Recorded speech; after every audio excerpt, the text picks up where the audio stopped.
Most people live life between the moments, never truly seeing what's right in front of them until the moment is gone.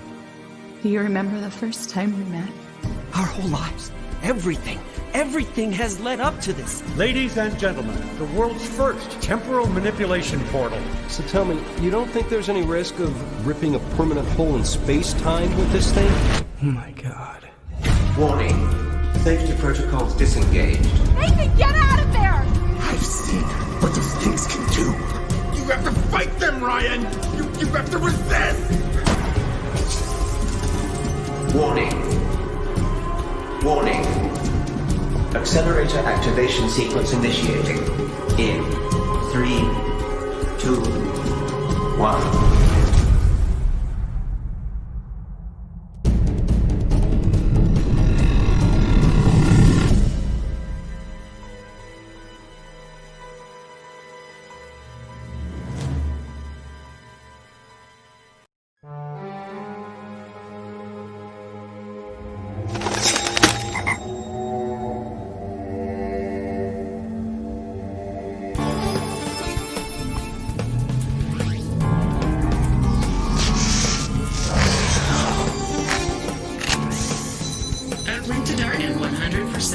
We are green for launch. Roger that. Hit it.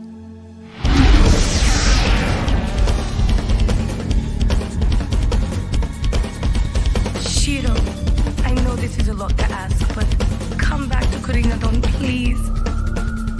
I need your help.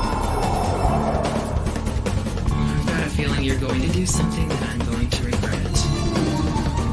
Shut up, Abby. Fucking crazy, you mean? Show's over, space stick!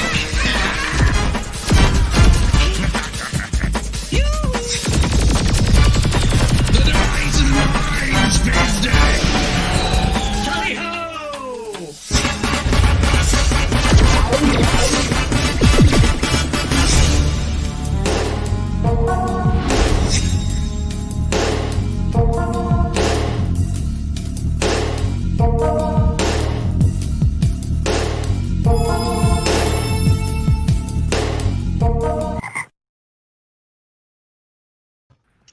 Well. Hello there, internet fans. Back to another event of Sci-Fi Miami. And today we're going to have a cool visit from two films. We have the gentleman here from the film called Intercept. And we have the folks also, some familiar faces, Space Detective. Prav, our co-host here is with us. Hey, Prav, how you doing there with your whole crew of Star Wars? Except we don't have the William Shatner beard anymore. I have the Intersect and Space Detective mustache. Yeah, we'll go with that. Yeah, I heard that. Also, Antonio is here. How you doing, Antonio? Hey, all right. Matt should be in here. Hang on, let me get Matt. He should be on here too. Uh-oh. All right.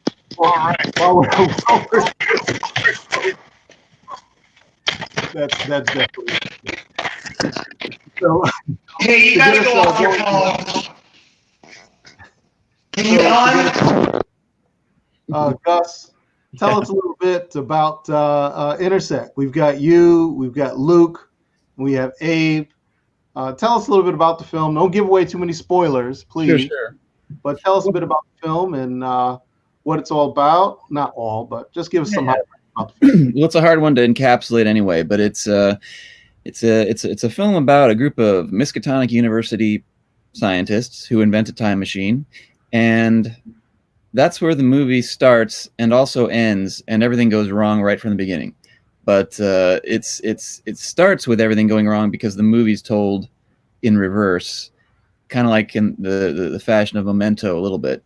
And it starts off seeing how everything went wrong, and then you kind of go backward in time and learn how things got to be that way. But you go so far back in time that you start to meet these characters when they were much, much younger, but then you start seeing people from the future interacting with them. It's very complicated story to get into, but if you like time travel and you like Lovecraftian kind of sci-fi, I think you might dig it.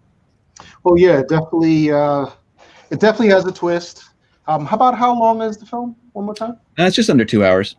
Just under 2 hours, which I think everybody would agree that's a pretty long. It's pretty long. You know, we shot this thing quite a while back, and if we had to do it again, I think we would have trimmed down. But value for money, though. That's true. That's true. But it's the kind of story, as you alluded to, it gets increasingly complex as it goes, including the introduction of a lot of new cast members the farther back in time you go. So it's definitely a long story to begin with. Yeah. Oh yeah, it is. There is a long story. And Antonio from Space Detective, you have some news to report, but give the world a little bit of roundabout about Space Detective. Oh. Uh-oh. Antonio, you got caught in your portal. Yeah. Yep. In the portal. He just unstuck for a moment. He'll be back. Yes, he'll definitely be back because I know Matt is joining us as well. Matt, he starred in the film. Actually, we've got two versions of Antonio coming now. So where was Intercept produced? Where did you shoot the film? In LA and Phoenix, mostly in Phoenix. That's where we're based out of. So it's a lot of landmarks. But Arizona State University doubled for Miskatonic University. So yeah, it was nice. Okay, here I am. Hey, there he is. There he is. Sorry, awesome. Sorry about that. We're having just all kinds of technical difficulties over here. I've sent Matt the text to get in here too. I'm waiting for him to get on his phone to do it. Yeah, I see him. Can you not hear me? Oh, there he is. So, Antonio, hey, Matt, how you doing? Good to see you. That's the Space Detective I'm doing himself. good. Can you hear me? Can you give us, we can hear you fine. Can you give us, Antonio, just a little roundabout about the film Space Detective? Oh, a little bit about Space Detective. Golly. Well, it's a live action and quasi-animated space adventure. We shot it all in front of green screens. It took us about a decade or so and change to create. We did it all ourselves. It's a team of like 6 or 7 dudes and a cast of thousands. And we came out, I think it's 17. We came out and played our first festival, which was Miami SciFi, which we won, and we're very proud of that. And we've been on iTunes and Amazon and stuff for about a year or two. And we just did about 6 months on Prime. And that just ended, and we just dropped on YouTube. It's awesome. It's a really weird movie. Like, if you're into stuff like heavy metal or anime, I mean, heavy metal, the movie, anime or comics or Star Trek or anything that's just wild, Space Detective is for you, man. It's a different kind of movie, and I think it's the start of something really neat. Yes, it's a crime drama that has a dark yet comedic yet colorful sci-fi twist to it, because the film is it's very colorful and it has a very dynamic soundtrack, which some people might say the soundtrack is very retro, but 90s, like not really super retro, like 80s, but definitely a 90s hip soundtrack. It's also a feel-good track, in my opinion, and I wonder if that also reflects on perhaps some of your Western influence growing up there in Las Vegas, another desert Western. Yeah, like the desert is just about everything over here. I think everything I've written has got some kind of desert in it. Even the short I think we're gonna start shooting here pretty soon is desert based. But yeah, yeah, absolutely. Vegas was a big influence in Space Detective. Even like the main location of Green Dawn, the big space station is essentially in outer space Las Vegas. Wow. See, like, I mean, everybody here, it's all good company. This is all good company because all you guys are around those tumbleweeds. Yeah. From Phoenix over there in Vegas. Wow, that's pretty cool. I did not plan it to be this way, but That's pretty cool. We did though. You did. So, Prav, do you have something you want to say real quick before I go into a few more? Yeah, it's Space Detective. It's kind of like one of my favorite genres, but set obviously in space, like the LA noir type films. It's like had the same feel. Even like I felt like they could have been wearing the 1940s, 30s LA hat. The shunned wife walks in, and has the detective do something to the husband. So it's basically pretty much like the tropes are all there, and it's very enjoyable. And seems like a lot of people are doing those type of remakes now. I think Archer, even Cartoon had a whole season on that too, where he plays an LA detective. And yeah, it's kind of like it's a very relaxing type genre.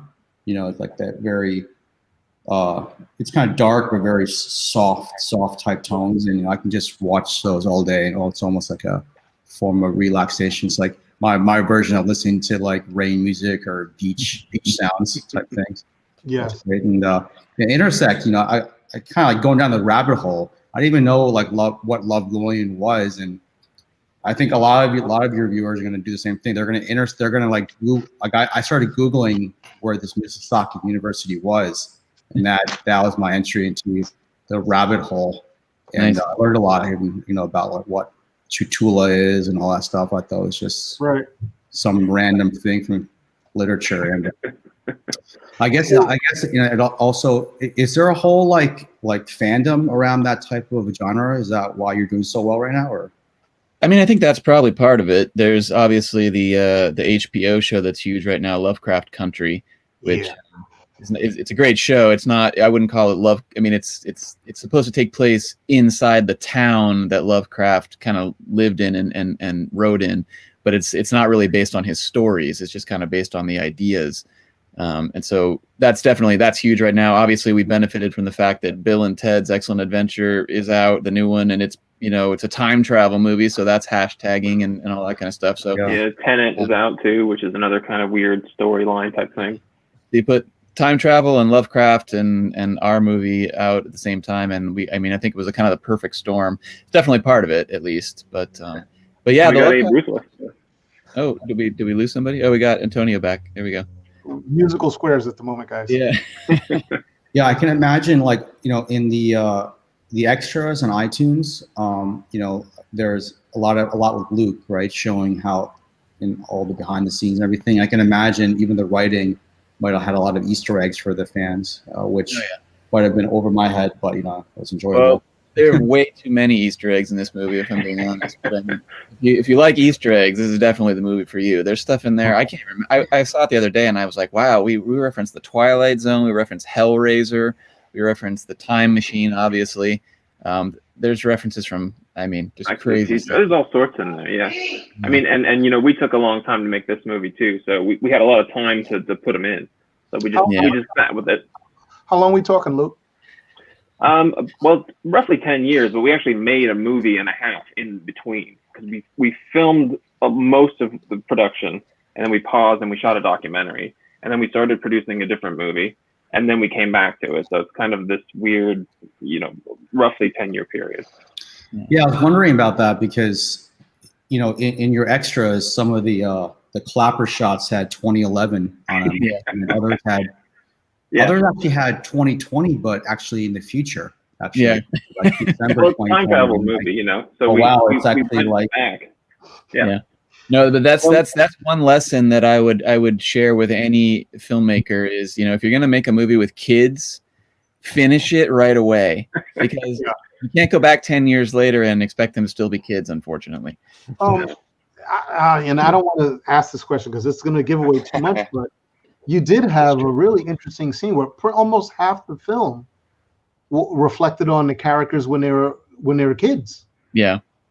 I get this movie it was one of those things where we were young and ambitious, and we're like, we're just going to do stuff that's never been done before, and we're going to try and push the boundaries. And so, about halfway through the movie, it kind of changes tone, and you start to realize that you're going to be with these characters way back in time, and it kind of almost becomes a different movie. But again, we want to do something different. We want to try something different. Yeah, it was on purpose, but it was also like the first time we watched it back, I remember thinking, I wonder if people are going to think this is just a short flashback, and then it just kind of never ends. But even that's fine. I feel like it's just taking people on a different ride. Yeah. Well, let me ask Matt this question. Matt, with Space Detective, this was probably one of the first times anybody's done this kind of colorization with a live animation. Yeah. And you guys took a long time to produce a film as well. Oh yeah, I would agree with that. Like we heard that a lot from people. Like we've never seen anything like this before. So I mean, we didn't plan out to do that way, but it just turned out that way, which is great. That's a great thing to hear. Yeah, well, when we got the film, for me personally, I was like, taken aback a bit because I'm saying to myself, wait a second, what is this? And I'm looking at the shapes and so forth. I was totally unprepared for this type of for this approach. And it wasn't until that I just, paid much more attention to it and said to myself, wait a second, the story is great, but this looks so different.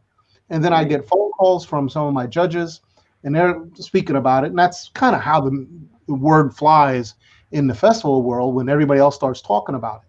So it really took us by surprise, which today your film had its premiere. Your film has been released.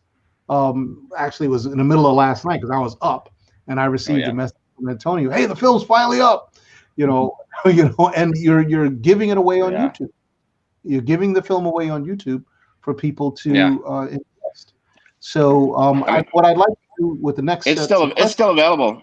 It's still available on Amazon Prime to buy or rent. Yeah, but, we just decided to drop it on YouTube. It's been on Amazon for a while, so it was like, okay, let's just drop it. Fuck it. Yeah, no, I understand. So my next sets of questions are going to be, why did you do that, and what kind of response you think you'll get based on Amazon Prime? Well, it's not on Amazon Prime anymore. It's on Amazon. I think we'll get. I think it versus Amazon Prime, where you do have to pay for it, so it's it expands the audience. We're at a point now where we just want people to see it. Versus it's been out for a year and a half or whatever. For buy or rent. So it's like now it's like just time to just drop it and have everybody see it for free. So it's like we're more interested in having it seen rather than making money, because it's not really making a lot of money, which is what happens with a lot of indie films. They just don't make money. So it ends up becoming, for indie films, it ends up becoming more important for people to see it rather than to buy it. So it's like eventually you have to get to that point where it's like, okay, it's not really making any more money. What do we do? It's like, just drop it for free. Let people see it, garner interest in it. Who knows? Who knows what might happen after it's, a lot of people see it for free. And I can definitely tell you that I personally have seen films that have been out for a couple of years, and all of a sudden there's this interest in the film. I don't know what caused the interest, but there's this renewed interest in the film, and it has this second life or third life, some cases a third life. It had its festivals run, it had a run on video on demand or Netflix, and then it disappeared. And then, a year later, when they decided to, since they had the rights back of the film, they re-released the content, and then it is out again. People are talking about it, and it has some sort of push in the marketplace. So, I tell folks, do understand that your film can have many lives, and that's why folks like Netflix or some of these other popular venues, they're going to try to get as much as they can for the first wave, and then that's it.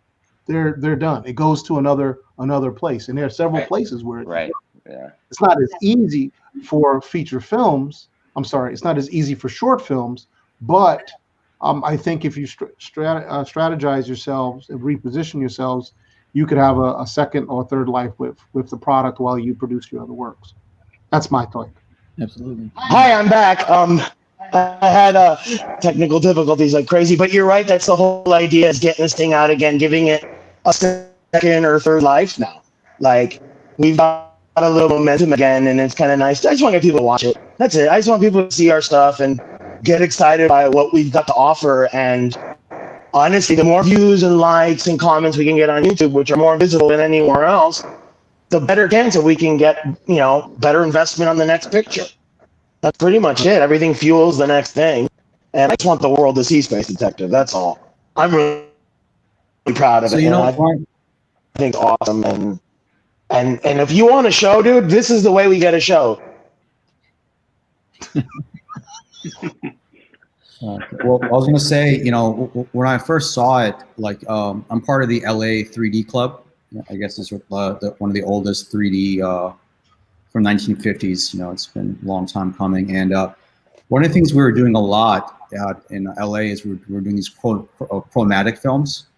And even in the downtown brick, that factory type places, there'd be like basically tours. So you kind of take almost a haunted house tour, but you put on the chromatic glasses, and everything would be kind of like in Space Detective type type visuals. So when I first saw your movie on YouTube, I thought that I should take out my my chromatic glasses. I thought there would be something. I haven't done it yet, but there's a whole thing on YouTube. A whole, like, people are just watching chromatic films because it's like baby 3D, but it's very much like it's more. It seems like very artistic, and there's even scenes in your movie where, like, things are flying towards you. Obviously it's a lot of fight scenes. I thought maybe it's a 3D film, and I was only watching the 2D version on YouTube or something. But then I was thinking, well, you probably would have put that on IMDb, but maybe it's also could be a chromatic thing pretty easily. And that's actually, I think, would be pretty interesting because it gives the same sort of like artistic psychedelic feel too. And sure, yeah. People who watch that films would also be into these robots in space doing these interesting things. Yeah, we talked about that, doing like a 3D version. Who knows? So, We'll so going back to Intercept, what are you guys doing as far as your film release? The film was I know it was released. It was just released a couple of weeks ago, and why did you release it? So it wasn't. Bottom line was, we met you guys back in Boston, right? At Boston SciFi Film Festival, and nobody really knew what was going to happen in the next couple of weeks. Right. It was 2 weeks after we left Boston was an outbreak in Boston. Right. Right. We all would have gotten right in the middle of that. Yeah. Within a week or two from the pandemic, and we were all gung ho about showing the film, and then everything, the floor just fell out, and you guys had to come to a decision because what happened with the other festivals and what happened that prompted you to make the decision to polish up the film and release it. Well, I'm sure we're not the only film that has enjoyed 2020 for what it has to offer. But basically, I mean, yeah, we premiered at the Boston Sci-Fi Film Festival. It was great, and we got a handful of offers from different distributors, and we ended up going with 1091, The Orchard, previously The Orchard, I guess. And then, we talked to them a lot about what to do with the movie. And initially, man, it's such a weird story. I mean, the pandemic hit, and everybody was like, should we put the movie out right now? Should we, get it out? Because there was this thinking in the air that everybody was going to just stay home and watch movies, and then they were going to sell like hotcakes, and that was the thing to do. But 1091 was like, well, let's wait for a window that makes sense instead of just rushing it out with all this other content that's rushing out. I think they made the right choice. Yeah, they did. And so they scheduled it out a bit, and that gave us time to prep, which I think frankly helped a ton because Abe, he's in the film, he plays Nate, but he's also a guru when it comes to knowing how to manipulate the internet for us, and so we tapped Abe's skills to help us do kind of to target the right groups, and so we did a lot of our own kind of grassroots advertising, and combined with what 1091 was doing, We kind of just did an onslaught attack for release day, which resulted in kind of pretty incredible numbers on day one, which got us placement on iTunes and other places, which then rose our numbers up even more, which caused more placement to occur, and it kind of just was a snowball effect. So it's definitely people always seem to be on the fence about what to do. Should they promote it on day one or not? I think it's a combination. Your pre-sales count towards your first day thing, so the better you can do with pre-sales, the better it is. But more people are going to buy than pre-buy, so you got to kind of balance both things. But if you can have a very good showing on your very first day, it can, if you're lucky, like we were, spiral into something a little bit even bigger, with the placement, that kind of a thing. Do you think having a distributor helped you with that a little bit? Do you think they put more into it, so to speak, to get that? It's weird because I feel like they certainly were just as surprised as anybody when the movie did as well as it did, kind of opening week. I think really they did their job. They placed it, where it was supposed to be, but they didn't acquire any special placement. They didn't pay for any banners or anything like that. There was talk of that early on, but it never happened. And so really it kind of just became up to us, grassroots indie film, to do as much as we could to make it happen. And I mean, we just called in every favor we've ever had. And, we've made a couple other things. So we had databases we could email everybody, and Facebook groups we could ping everybody, and just going through all our friends and family and just begging them to please buy our movie. And we also had one of our other actors, Jose Rossetti, who plays the grown-up bully in our movie. He if you look him up on IMDb, he's got like over 300 credits, and he has just become his own kind of social media master. Like, he just hammers the hell out of people with his new movies. Like, actually, I met every him day. in person once. Okay, yeah, but he's just great at self-promotion, and he gave us some tips. Like, you can't just. A lot of people think you put your trailer out and then everybody's just gonna come to it. He's like, no, you got to put it out like 2 or 3 times a day. You just keep hammering people, because the way the algorithms work, people miss it. So you just keep putting it out, and then reaching out to people, and then having that. You're just tapping everybody you possibly can. And like, luckily, like I said, we had a bit of a network from our past movie, and we knew some people who had a bigger following than us that helped us, and it just kind of all came together to help. And the pre-sale numbers. The more you do, and the longer you do it, you just get more and more people you can tap into, which is all you can hope for, really. I think that's the mistake we made, that we weren't as relentless as we probably should have been. We were kind of just flying by the seat of our pants. We've got pretty good interaction and stuff, but I think it could be probably a little more relentless. See, we met with 9 million distributors. They have a bunch of us came after us, and everybody said the same thing. Well, this is too weird. We don't know what to do with it. And that was it. Yeah, that was it. Too weird. We don't know what to do with it. We don't know. We can't package this with a bunch of our other movies. So sorry. And like, what? And but I mean, I could see your guys' film really getting a second life on YouTube. I really can. You know what I mean? I saw the trailer, and then I saw that it dropped, and I was like, wow, I'm actually going to watch that, because it's like a masterpiece of color. You know what I mean? It's like I can't wait to look at it. I'm going to watch it this weekend, actually. I think that's the thing is most filmmakers, they kind of see their own movie as like a blockbuster that comes out. Like Bill and Ted's new movie, right? It comes out in theaters or not, and then it kind of gets all squeezed out, and then it's done, and then hopefully people rent it like later on. And all these movies, they come out and they get all this exposure, and then they're kind of gone. But with indie movies, you don't get that. So it's like it's always a new movie. So you just always have to reach a new audience, and that's why I feel like it will have another life. Yeah. I mean, distributors and streaming platforms are a different story, but I think people coming to your movie, they're always going to be new people, and it's always going to be new to them. So I think you should never stop promoting it. And honestly, some of our, if you want to call it, placement success has been quite a double-edged sword, because people, they put up our banner right next to the big, whatever's being released this day, and then people go watch our movie, and they're like, wow, I thought it was going to be another one of them $100 million movies that was in the same banner with the, you know what I mean? And they see our little movie that had, a zero budget, and people don't quite know what to expect when that happens. But it's literally like Bill and Ted slides in, and then Antebellum slides in, and then Intercept, and it's like, okay, those 3 things aren't the same. Yeah. That's still good though. You know, people. We have Yeah. Hey guys, we have a question that's coming in. A question from Colombia, South America. What do you think about Alexandra. on mobile devices? Do you consider them film? Oh, this actually may be a question for everybody, but I'll answer it after you guys answer it. We're starting a short literally tomorrow. We're going out on location scouting, and we're going to shoot the whole thing on iPhones. Yeah. I can get 24 frames a second, 4K. I can get all of that. I can get shutter speeds. I can do all this stuff on an iPhone. Hell yeah, I'm going to use an iPhone. Absolutely, why not? It's good enough for Steven Soderbergh. It's good enough for me.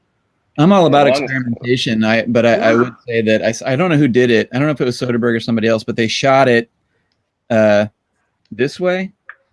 Oh God, yeah.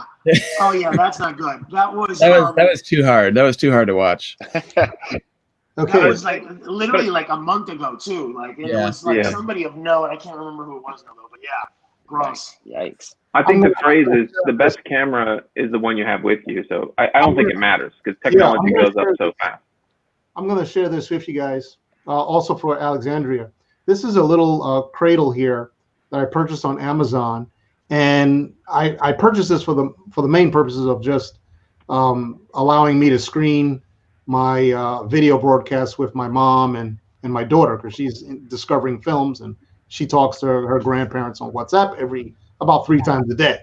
But this is a really cool adapter which allows you to adjust the film, adjust the camera so you can shoot in landscape format or in portrait format. Plus, it has a built-in shoe which will go into a tripod, giving you that security. So it's right on your Steadicam.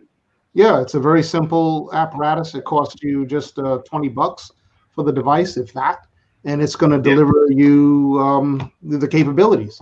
And you just heard from other filmmakers that it has the iPhone within itself. The iPhone, can't speak about Android, but the iPhone already has the capabilities of delivering very high quality video content. And it's just a matter of you and the apps that do everything for you are only like $10. It's crazy. Yeah, that's true. You can. I have probably $30 in apps, which allows me to edit everything with it never leaving my phone. So, you know, it is. Well, I can't get away with my festival. Yeah, and for a festival. So, well, I think your real question is, will the film festival treat it like a film? Yes, they will. It all depends on the quality. And the major points of quality are the story's got to be good.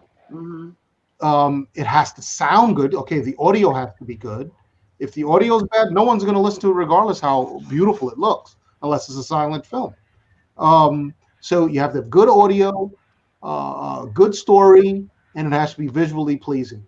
You have those 3 parameters, and don't forget your actors have to be able to deliver the story, have to deliver story well. And you do a little play, framing, blocking it so that it's visually pleasing to the eye. And yeah, it's going to work out for you. It will work out. I can't guarantee you're going to get it into more festivals than somebody else. We got one of these things. Matt ordered one of these things, and it's a gimbal. It's a Steadicam, and it does all kinds of amazing stuff. And you just get this on Amazon. You connect your phone to it. It's amazing. Yeah. So I like to we quote nominate. Tenacious D a lot.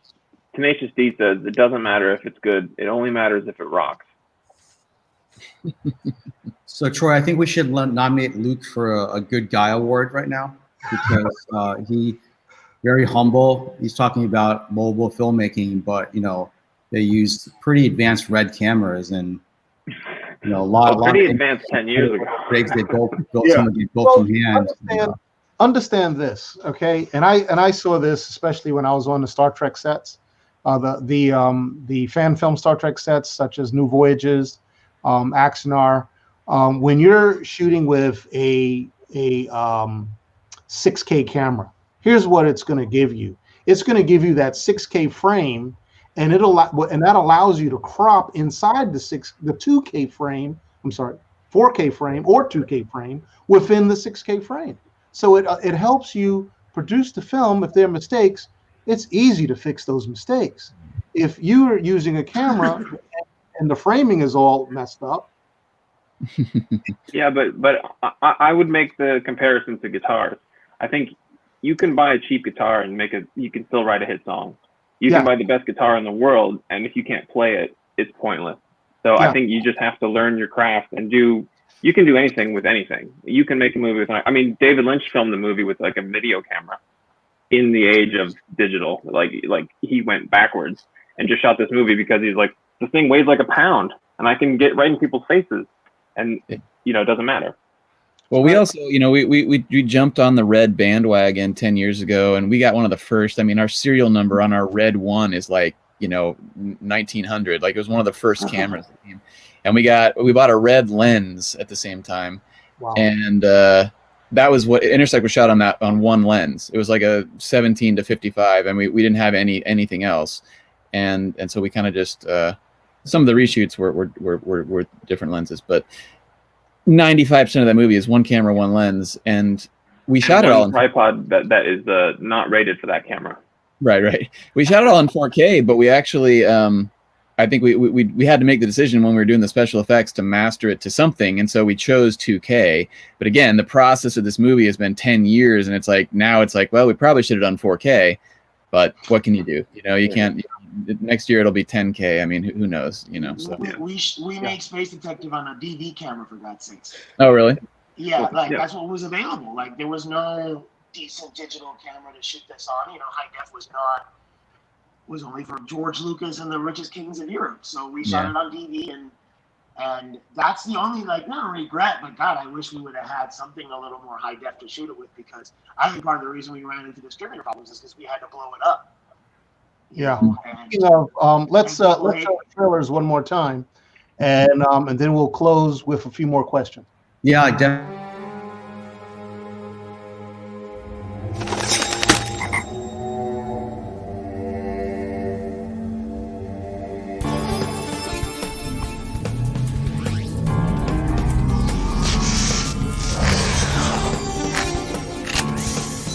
Uplink to target 100%. We are green for launch. Roger that. Hit it.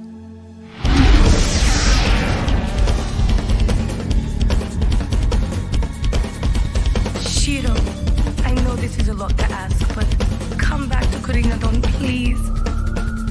I need your help. I've got a feeling you're going to do something that I'm going to regret. Shut up, Abby. Fucking crazy, you mean? Show's over, space dick!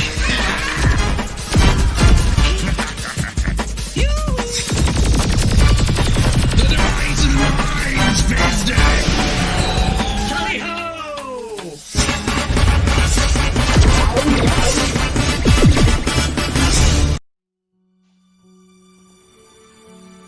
Most people live life between the moments, never truly seeing what's right in front of them until the moment is gone. Do you remember the first time we met? Our whole lives, everything has led up to this. Ladies and gentlemen, the world's first temporal manipulation portal. So tell me, you don't think there's any risk of ripping a permanent hole in space-time with this thing? Oh my God. Warning. Safety protocols disengaged. Nathan, get out of there! I've seen what those things can do. You have to fight them, Ryan! You have to resist! Warning. Warning. Accelerator activation sequence initiating. In 3, 2, 1.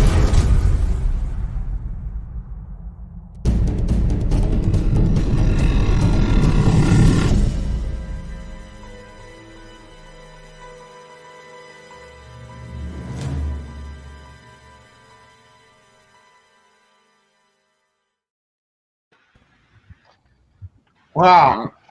I think apart from the sci-fi thread, we couldn't be two more different movies. Colorful and action, and then grab and slow. You know. Hey, we have it all. We have it all. So Something we have for a everyone. question for Abe as well. Abe, so you know, I know like you're in a punk rock band, and some of the music was pretty interesting as well, especially in the extras. And I think you guys used a band from Florida, Fit for Rivals. The Jackson, or are they're your friends, or how did you find? And what's your band as well? Yeah, Fit for Rivals was a band that our sound designer was in, Thomas, and so Gus and Luca way back with them and with Thomas, and my band that is featured on this film is called the Fuck You Ups. You know, it's a punk rock band from. He's like, you know. So did you promote your film and your acting through your that's band? A solid name for a band. As well? Yeah, I did actually. I mean, you know, on the pages, I try to do a little cross promotion there. You know, branding or whatever you want to call it. Yeah, you know, I've played in punk rock and roll bands for 25 plus years, and I started getting publicity or whatever under that before acting. So yeah, definitely. And it's something there's a lot of obviously people are musicians / actors, so it's all art and it all kind of goes together. So yeah, I think your character as well, your acting. Some of Abe's music in every movie. Sorry. Go ahead. I'm sorry. Yeah, I think your character in Intersect and the way you played the character, you know, it was very much like the high energy punk rock type character, and you know, obviously no spoilers, so but like it's yeah, I can definitely see how the character would have been in the band also, just like you are in real life. Yeah, definitely.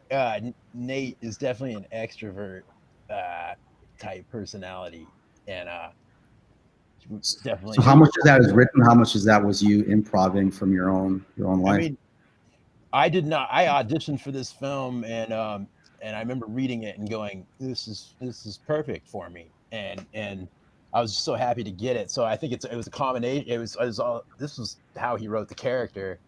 It just so happened that it fit really well with me. I will say that anytime Abe improv'd, we basically used it in the film because all his improv was so right for the character. You know, his character reminds me of like a little bit of Han Solo, a little bit of like Corey Feldman, and then Ric Flair.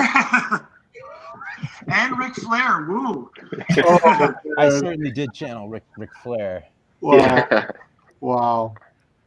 Very cool, guys. Very cool. So, just last sets of questions, and well, you know, before you go on there, you guys were talking about music, and you guys mentioned like the music in Space Detective, and I got cut off. You know, that was his brother Marcus that did our music, and he was a rock and roller too. He was in a band called King Cartel like 20 years ago, and a band called Peaceful Words before that, and, you know, classically trained and stuff. Music was literally ingrained into the script from the very beginning. Yeah. We kind of approached Space Detective as kind of like a rock opera without singing in it, almost. You know, like the music was could be part. Yeah, you know, part of the story. Flash Gordon. Yeah. Heavy metal. Yeah. Yeah, it'd be great. Like, you know, we're planning out the 2021 Miami Sci-Fi Film Festival right now, and we're gonna have a lot of you know, starting from 2019, we started doing a lot of like tech workshops. Like we started doing a lot of AR, VR, like using the augmented reality headsets as an extra on-set camera, using real-time VFX, and a lot of tech companies now involved with us. And we're definitely like one of the genres that's really popular amongst all these techies is the whole like AHA music video, Take On Me. Yeah. I think this would be interesting if you're interested in being involved in the workshops, is showing how you can create your style using some of this tech, because they would also immediately recognize how that's interesting for what they're doing as well. So this year we're doing AR, VR again, but we also added AI filmmaking, and also nice. We've always had the drones, so the drones back, but then so the AI, we have the AR, VR. And what else did we add this year, Troy? Well, the AI that's there's AI that has the ability to write scripts. Yeah, I've seen some of those online. Yeah, GPT-3. Actually, let me look it up on film. We should put this in the comments. People can also see it too. Okay. Because we just started this. We have one premiere. I have one question. I was just going to. We went to a premiere of one of Werner Herzog's movies, and somebody asked him about AI filmmaking and script writing, and they were like, "There's a script that's been written." He's like, "I read it," and like, "What do you think?" He was like, "It's terrible. It's the worst garbage that's ever been written." Actually, the other category is game engine. Of my life. Yeah, the last category we added is a game engine created content. So, Unity just went public last week, and Epic Games has also just had their filmmaker sabbaticals. They actually paid a lot of filmmakers $10,000 to just do filmmaking with their game engine full time. So that's interesting. Yeah, we're the official user group for both Unity and Unreal and some other tech companies. So we get their employees coming also to our workshops to teach. Yeah. Oh, that's cool. We're developing, one of the projects we're developing is a VR project, and we've like already met with we're talking to. I'm going to talk to a company early in the next year. We can't really talk about it because I don't know really what to say, but yeah, it's really exciting. Like the gaming industry, it's a new way of storytelling for us, but I don't know. We'll see. This is cool. We should connect about this. Yeah, definitely. And I think Abe also, with the music, like I noticed a lot of the engineers that work at these tech companies are also in bands. Like we had a meetup with them just a Friday from last, and one of the girls, Anastasia, we actually met. She's a sound designer from LA, and then she got hired to do sound for this tech company in Florida. They raised billions, but everyone, like, I think you guys are living the dream, in more ways than one, right? I think people are looking up to you as accomplished filmmakers and musicians, and maybe the grass is greener, but in your case, it actually is. You guys are actually successful artists, so congratulations. Thanks. Yeah. I have a question. I have a question about Space Detective. I was just curious. Where'd you do what software primarily were you doing the special effects in? I did. Let's see what we used. We used a lot, but it was mainly the Adobe suite. Most of the stuff was done in After Effects mainly. I also used, but the one we used a lot was Particle Illusion from Boris. Well, they're Boris now, but Particle Illusion is great, man. It's just, and it's particle explosions, lasers, fire, and a lot of pre-made animations and animations you can easily manipulate and create new ones with. They have a free version now that you can do it, but to integrate and you do all your tracking and stuff, it's like only $300, and it goes right into your After Effects. It's really neat, and Photoshop and all that stuff. Some of the 3D stuff are 3D I did like in Maya, I guess, or whatever, or 3ds Max, but After Effects is pretty much the gold standard on everything. Yeah, cool. I can't express how much I love After Effects, but that Particle Illusion, anybody want to do special effects and you can do them yourself, that's worth the $300, absolutely. Yeah. Wow. To answer, we want to answer Alexandra's question. We mentioned this, Alexandra, that as far as content that's important, you have to have a good shot, number one. You have to have a good story, number two. The actors have to be able to carry that story very well, and you have to have good audio. These are the major components of being viewable. You can't watch it if any of those are poor. So the audience will slam you. So you fulfill those criteria, and you've got something good to start off with as a new festival. Yeah, nothing turns a viewer off, I think, more than that echoey dialogue when you're watching a movie. Then you're like, oh wow, they didn't even put anything into the audio, or lighting or no lighting. Just like here, we're in a white room. Here's the camera. It looks like a porno movie, but So yeah, absolutely. But I go, if you're limited though, I still think you can work to that your advantage and suit a documentary style and stuff. But definitely the audio, it's got to sound right. That's the number one thing. Number one is audio. Yeah. That's the only continuous stream through the film. Whether it you can always say your weird looking movie was done on purpose. But if it sounds like crap, forget it. Oh. Yeah, if you think of found footage movies, they're usually shaky cam, and they're meant to look like they're filmed on a cell phone or an old camera. So the picture sometimes doesn't matter, or at least as long as it's not egregious, you know. I think if you were trying to give out extra points, it would be doing something interesting with the camera or interesting with the phone. You know, using it as a device for storytelling might be an interesting thing to score points for. All right. So to wrap it up, guys, just going to share where we can watch your film. This one here is for Space Detective, and you can. Space Detective is on Amazon as well as on YouTube and iTunes. And iTunes as well. Mm-hmm. So you can watch it there. And you can also order a Blu-ray at our website. Oh yeah, Blu-ray would be great because now you can get that at spacedetectivemovie.com. There you go, spacedetectivemovie.com. We'll put that up. And Intersect is right here.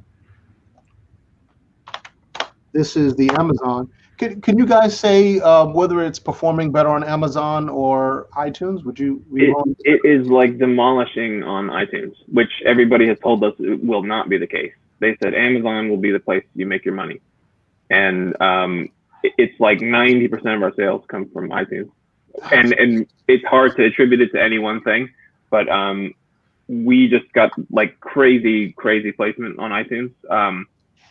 If you know, I wanted to just be on the homepage one time. I just wanted our movie to show up on the homepage so people could find it. And at the last time I looked, when we were doing really well, it was like you could find it 16 different ways just by scrolling through the genres. Like, it's insane.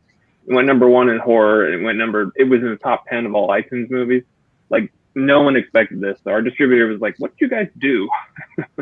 Well, something happened here. Part of it is that there's no extras on Amazon. Like when I was deciding where to watch it before this session, is I noticed for the same price I get the extras on iTunes and it wasn't even available on Amazon. So it's a no. We did wonder that, you know, because we pushed really hard for that because we've had a long time to make extras. So we had tons and tons and tons of extras.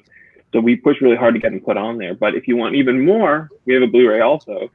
intersectthemovie.com.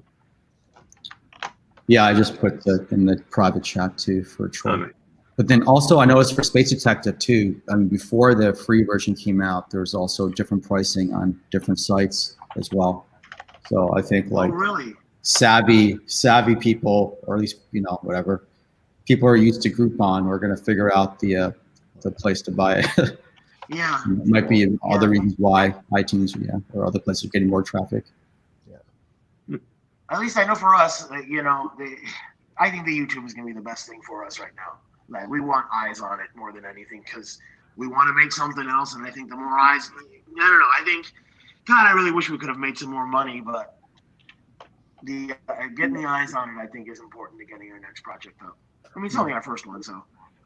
Well, and like you said, just being able to see it, like letting people see it, and if you do meet someone and they've seen it, you can also say it was on iTunes. Like, we had a real, you know, release and everything, but now you can watch it for free. But it came out just like every other movie, so the more people that can see it, the better. Two questions. One, what was that domain for Space Detective? SpaceDetectiveTheMovie.com? Space Detective Movie. SpaceDetectiveMovie.com. You can get a Blu-ray. You can get some T-shirts and a coffee mug. You know, we're all about the branding here. We actually sold a lot of T-shirts and stuff too, honestly. So that's actually pretty cool. That was surprising.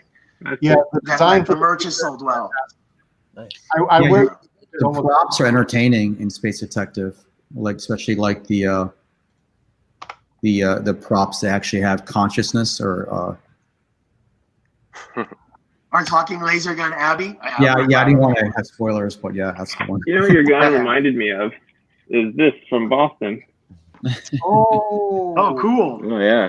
Wow. I got stopped at the airport with that gun, trying to leave. Oh wow.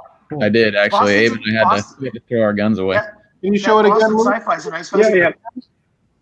This is from Boston. Yeah. Boston Sci-Fi. Oh yeah. I would shoot it, but it's really loud. Pull the trigger. All right, hold on to your ears. Oh, it's broken. Oh, that's cool. It's supposed to spin, but mine's broken. That's cool. We didn't get one of those. Yeah. At Boston Sci-Fi, that's a nice festival too. I recommend that one. Of course, obviously Miami, and then the London Sci-Fi Festival. Yeah. Really cool too. Yeah. Those were the three. And there's a couple little ones with the Mammoth Lakes Film Festival. Mammoth Lakes. Mammoth Lakes. That's in the mountains. We performed. Yeah. Yeah. We won the best narrative feature there, which was a real surprise because it's a more posh crowd, like like not sci-fi film festival at all, and we won there too. So like that's neat. Definitely give them a shout out. And there's another one called Geek Fest in Toronto, which is a lot of fun, a little tiny one, but really neat. Oh yeah, good people. They're really nice up there too. Yeah. Our movie is a little hard to categorize, but one place it certainly belongs is in the H.P. Lovecraft Film Festival, and that's happening right now. So tomorrow night we're closing that one out tomorrow night. So yeah. Well, it's a 25th anniversary. Yeah. It's a sci-fi thriller, guys. It's a sci-fi thriller, and anything that's a thriller or horror tends to do better than other general sci-fi films because it has that ability to go into the horror or the creepy of category, which matters a lot. Yeah. So, you know what? I think it was a little bit more than that. I thought that had a very positive message. I was watching it. The whole point of like, it kind of spoke to a lot of people who would get into. I don't know. Every potential filmmaker has a backstory. The whole point of like, the kids are being bullied, and then like, and how you could like, I think it had a very positive message too, and how you have to basically be present and live in the moment and not just take your life for granted. I think I got a lot out of it. Yeah, that scene. For now, it's been life changing. Talk to me like in a month. For now, it's been an amazing experience, and hopefully that film will last. There's a scene with the boy, when he's much younger. And that is that his uncle that's sitting with him, and he's asking him, "Who's in this? Who do you miss in this photo?" Oh yeah, that's a psychiatrist who's with him. Yeah, yeah. Yeah, that's yeah. So there's some very nice points. But guys, listen. Any final words? We're wrapping up. No, it's been great. Thank you. No, it's been great. I think if I had one tip, maybe don't. I was going to say if I had one tip, maybe don't make your movie 2 hours long, because people find it hard to program into their festival. Yeah. 90 minutes is the magic number. But you're right though. Horror always makes dough. People always will like that's always a good extra thing. Yeah. It's definitely, there's a lot of value in that because many festivals will not program a movie that's 2 hours long. There's some people that hate that. A lot of them also hate short films that are not short. So if it's over like 18 minutes, there are festivals that will not play that. But if you're a sci-fi festival, a good 5 minutes go into the world building. So for us, it's impossible to discount a film because a short film because of its length. That's just not in our equation, not in our part of our recipe. So we play, whether it's 3 minutes long, we've had a lot of 3-minute shorts, and we have a lot of 20+ minute shorts, 27 minutes long, 30-minute long shorts that are exceptional, that win awards. So there is no definite rule, but yes, you will have greater reach if you fall into that shorter category. You will have greater reach, without a doubt. Yeah. Yep. Cool. Thanks again. Yeah, I guess my final word is watch Space Detective and buy a T-shirt. And see some nice. And the most important thing is like and subscribe and like comment that you like it. Like that's what like Hollywood folks looks at. If you're trying to go pitch out to LA, they're gonna look at your social media interaction. So absolutely. Yeah, share it. I'll wear a T-shirt. Leave reviews. Some tag you guys. Yeah, absolutely. Buy a copy of Intersection. Don't forget to get a T-shirt from Space Detective. Guys, merchandising does a lot. Merchandising is very, very important, very valuable. Every festival is a release. Every festival is a release, and you have the ability to reclaim some of your money by selling T-shirts, mugs, and buttons. You have T-shirts and buttons. Very good markup on buttons. It's usually around 3 to 5 fold on markup on buttons. Shirts, give a lot of that away. Don't play with the margins with those. because you want a lot of people wearing them. Good quality t-shirt. I wear Space Detectives t-shirts almost every week. Wow. Right on. Fits very well. Very good. Very good quality. No Right love. on, guys. Yeah. Cheers. All right, guys. Well, thank you so much. We really appreciate you coming out, and we look forward to the next show, which is, I think, next week. We got a special next week. We're going to have Cygnus with us next week, which is in Spanish. So that will be very nice twist on you. Yeah, todo bien. Anyway. Oh, quick shout out to Dan Horrigan who just popped up. Yeah, that's Dan Horrigan. Yeah. Hi, Dan. Good to have Dan with us today. Awesome. Yeah. All right, guys. Well, that's it for now. Thank you so much, and we will see you again next time. All right, keep looking to the stars. See you guys. Bye, guys. Thank you guys. Support indie. Next time. Support indie. Yeah, film. absolutely. Support indie film.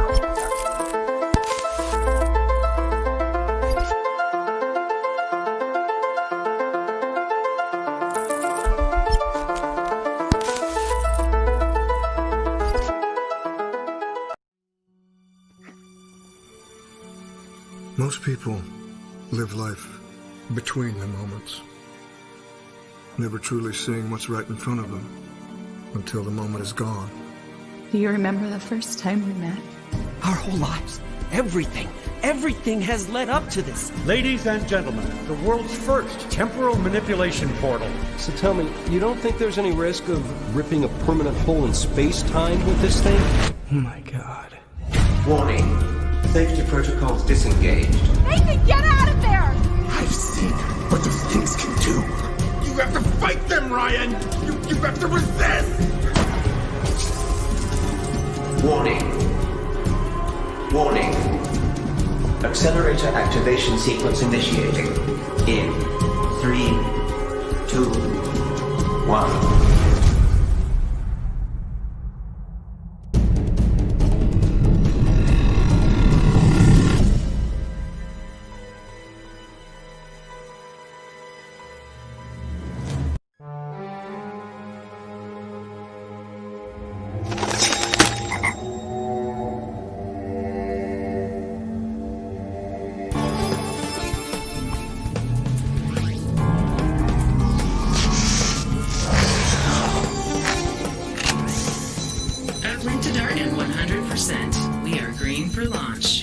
Roger that. Hit it.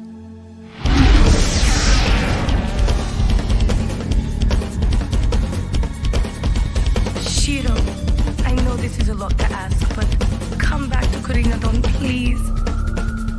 I need your help. I've got a feeling you're going to do something that I'm going to regret. Shut up, Abby.